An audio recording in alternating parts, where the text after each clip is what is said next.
Nou, we vinden het altijd heel belangrijk om echt wat voor de mensen te doen, om het aantrekkelijk te houden. Eigenlijk is het na je winkel in is een stukje beleving.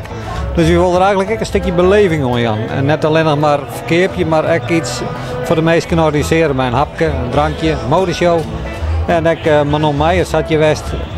En eigenlijk dat denk ik, ja, dat is op zich wel iets heel moois voor deze regio. Ja. Ik heb zelf ook een eigen website, wat je dan op Sjen kennen. En we merken wel dat steeds meer mannen zich oriënteren voordat ze in de winkel komen. Ja, ik een webshopje kan ik bestellen, dus dat doe ik. En dat dat groeit ik qua percentage eigenlijk sneller dan de winkels. Dus ja, dit hier denk ik toch een 40% meer omzet via de web. En ja, dat kerst wel zien dat het wel groeiend is. Ja. Ik denk dat de meest gemaakte fout op het gebied van mode en kleding is dat mensen meer naar iemand anders kijken dan naar zichzelf. Dus dat er bijvoorbeeld twee vriendinnen die samen gaan winkelen en waarvan de een iets aantrekt en dat de ander denkt dat staat haar zo te gek, dat ga ik ook aandoen. En wat je dan vaak krijgt is dat je zelf misschien net iets minder blij mee bent of misschien heb je wel in één keer een stijltje op jezelf geplakt wat eigenlijk de stijl van je vriendin is. Dus ik denk dat de kunst is om heel erg dicht bij jezelf te blijven.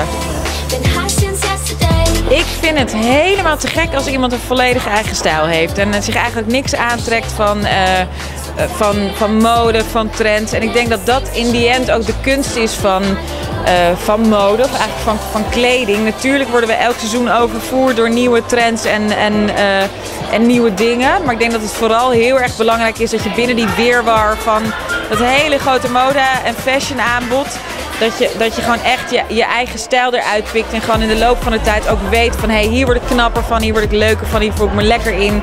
En dat je natuurlijk af en toe een keer iets meepikt.